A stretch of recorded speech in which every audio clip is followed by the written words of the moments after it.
Today, we're going to build a stealth bomber using 5 Lego pieces. These are all the pieces you are going to need. In the description of this video, I left the piece names, count, and design IDs. So I found this design on Pinterest and loved it. I just modified it a little bit so it uses less pieces, but it's just a great build. And what we're going to do is we're going to start with this black boat stud because it's a stealth bomber, so everything's black.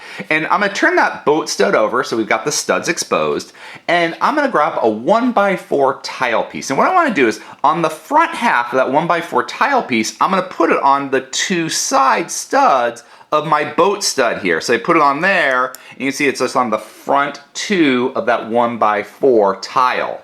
I'm then going to get a 1x3 tile, and this time I'm only going to put it on 1 stud, and I'm going to put it so it's basically a 90-degree angle with my 1x4 tile. So 1x3, 1x4, and a nice 90-degree angle, because when I turn it, we've got that nice triangular shape of the stealth bomber. Now, there's one more stud in the back. What I'm going to do is I'm going to grab this 1x2, 1x2 corner plate, and I'm going to put it so that the triangular part, that center stud, goes onto that stud and touches those tiles to make it this nice little sturdy build. And we've got the body of our stealth bomber, but now we got to get a little cockpit for our pilot to sit.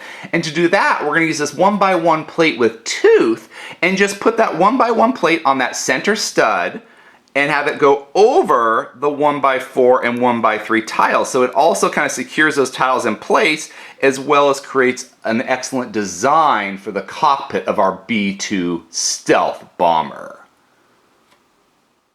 If you enjoyed this video, please subscribe or check out some of our other videos. Until next time, let's keep building together.